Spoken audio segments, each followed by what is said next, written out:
I gave a talk at this year's RANSCO, Royal Australian and New Zealand College of Ophthalmology conference in Melbourne on unconscious bias, blurred lines, the hidden impact of bias in ophthalmology.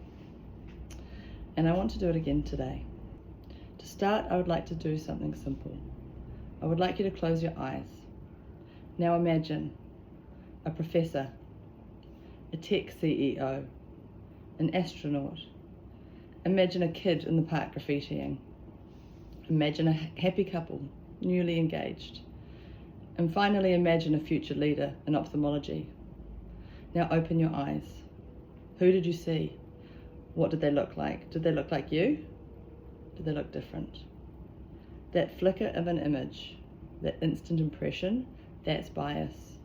Not the loud, hateful kind, but the quiet kind. The kind that shapes who we trust, who we back, and who we quietly overlook. As ophthalmologists, we are trained to detect subtle distortions in vision. But there is one distortion that we are not always trained to see: our own bias. We assume we are being fair. We think we're making good decisions, but what we are often doing are following patterns. We give the benefit of the doubt to people who feel familiar. We trust our gut and not necessarily the evidence. And it really comes from bad intentions. The intentions are often good, the wish to keep things smooth and comfortable. But comfort does not always lead to clarity. Sometimes it just keeps things the way they have always been. And this plays out in our clinics, our operating theatres, and our teaching sessions, and in the unguided moments, the corridor conversations, the coffee room chats, the off-the-cuff comments. Bias is not personal. It lives in our clinics, in our structure, and our culture. That's why we need to look harder, not to blame, not to just be fair, but to be better clinicians, colleagues, and teachers. Because if we want a profession that truly reflects and serves the diversity of our communities, we need to start by sharpening our own lens. When we start looking through that sharper lens, it helps understand what we are actually seeing. We often talk about two types of bias. Conscious bias is easy to recognise. It's deliberate, and most of us would call it out straight away. It's assuming someone won't comply with your management plan because of where they're from. It's choosing not to hire someone based on their gender or background. Thankfully, that kind of bias is now rare and increasingly unacceptable in our profession. Unconscious bias is trickier. It's unintentional. It hides in our habits and our instincts built through years of repetition and reinforcement. It's who we picture when someone says future leader. It's who we trust to take the lead on a complex cataract. It's who we naturally include in our conversation and who we forget to ask. Bias is a shortcut, a survival tool. Our brains are wired to process vast amounts of information and make fast decisions, so we create patterns and trust what feels familiar. From our first days at medical school, we are trained to recognize these patterns, to act decisively, to trust our instinct, because that is what keeps patients safe. But outside the clinical space, those shortcuts colour our judgment about people. Sometimes what feels like instinct is conditioning, social, cultural, and institutional training. At a neurological level, this is literally how the brain works. The amygdala and the basal ganglia recognize patterns and reward them with dopamine, reinforcing the familiar. Our prefrontal cortex can override these impulses, but only when we slow down and reflect. So when we're tired or under pressure, that reflective system goes offline and our automatic brain takes over, and that's where unconscious bias sneaks in, not out of malice, but efficiency. A male trainee might be assumed to be leadership material. A Māori or First Nations consultant might be asked to speak for all their people. A woman might be told she's not quite ready, even when she's hitting the same milestones as her male peers. It's not malice, it's muscle memory, but it's still bias. The goal is not to eliminate bias. It is to notice it and correct for it, the way we would any optical distortion. Bias does not show up with a headline. It shows up in micro moments, the small routine decisions we make every day in teachers, theatre and training. These moments rarely feel significant at the time, but they accumulate. They build confidence or quietly erode it. They open doors or quietly close them. Bias shapes careers not through one big decision, but through hundreds of small ones.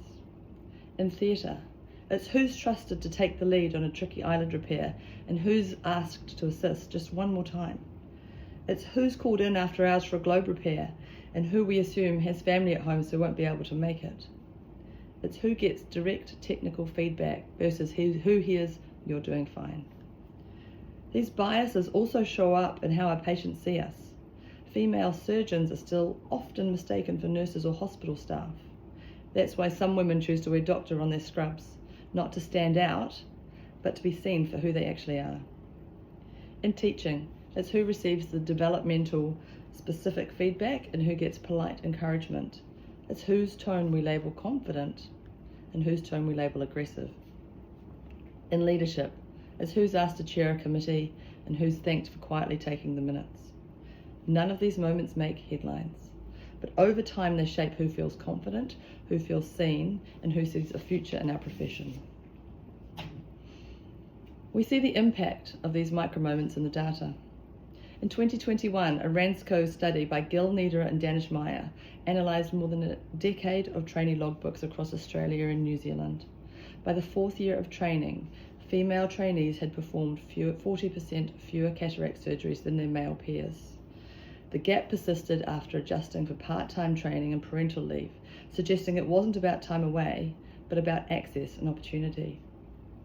A follow-up New Zealand study found the gap widened during COVID, with female trainees' surgical numbers dropping 25% while male numbers stayed the same.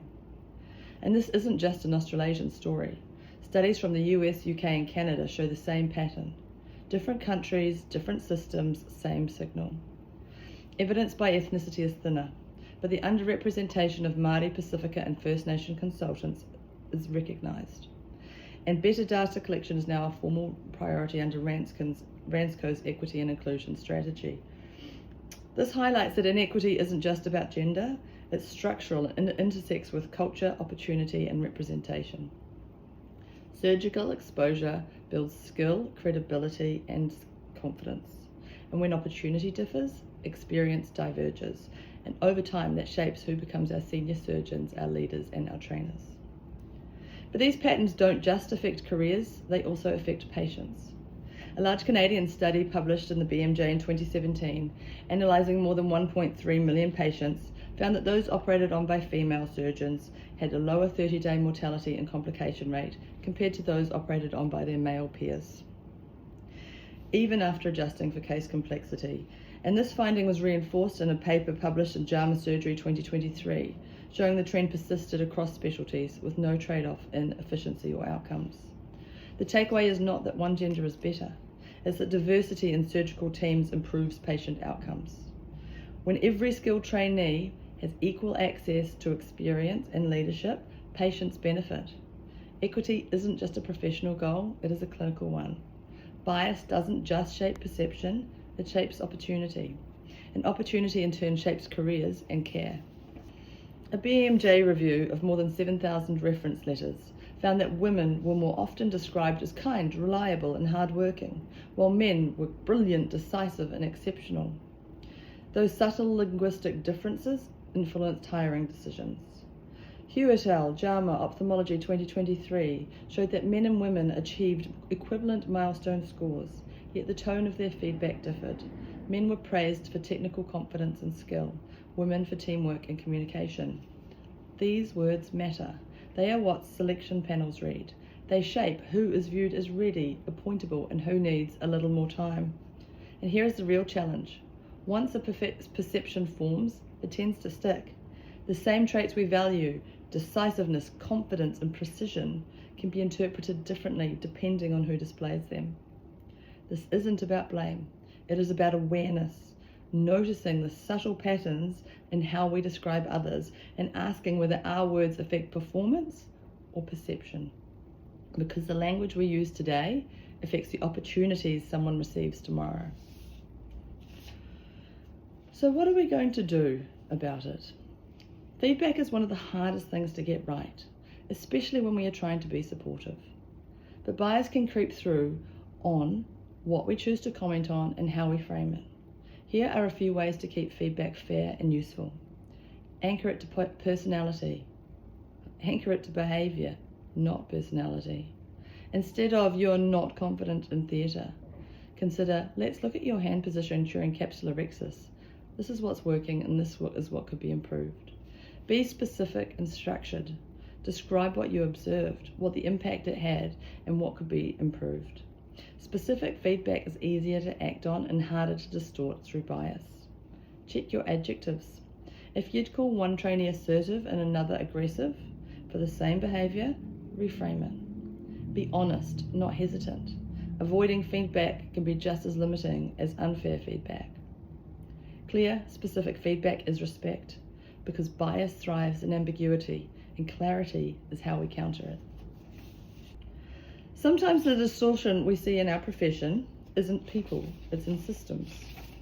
Many of our leadership structures were built for a workforce that looked very different from the one today. Full-time, metropolitan, and usually male. Our workforce has changed, but the structures haven't always kept pace. Governance has long been considered part of professional goodwill, but goodwill comes at a cost, and that cost is not the same for everyone. These realities quietly self-select who is able to take up leadership, not because of capability, but because of logistics. And we see those structural patterns ripple outwards. By consultant level, they influence who we see, hear, promote, who speaks, who cheers, who quietly gets tapped on the shoulder. The data reflects this. A global review of ophthalmology societies found that only 1 in 4 award recipients were women, even after accounting for publication record and career length.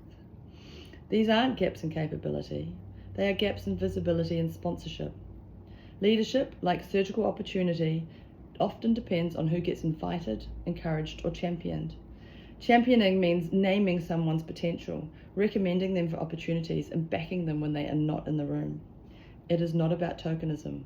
It is about sponsorship with integrity. And it's one of the most effective ways that we can counter structural bias from within the system itself. Because when we share power, we grow it. In ophthalmology, we pride ourselves on clarity, sharpening the image, restoring the view, but bias is like a smudge on the lens, subtle, sometimes invisible, yet distorting what we see. The evidence shows it starts early in selection and opportunity and compounds through evaluation, recognition, and leadership. Each layer adds distortion unless we stop to refocus. The solution is not blame, it is awareness. Awareness that our instincts are shaped by the systems that we trained in, and that bias can be interrupted if we slow down the decision and question our gut feel. So here is how we start. Notice one micro moment, the small decisions that shape careers. Interrupt one habit, the instinct that favours familiarity. Champion one voice, someone whose potential you have seen that others have not yet. Small actions compound, just like bias does. Giving this talk has made me more aware of my own biases, who I naturally mentor, the assumptions I make about readiness or fit. None of us are immune. But once you start to see bias, you can't unsee it. And once you can't unsee it, you can change it. So this week, as you go back to your clinics, your theatres, and your committees, notice one moment, interrupt one habit, and champion one person. Because that's how we sharpen our collective lens, that's how we see each other and our profession more clearly. Thank you.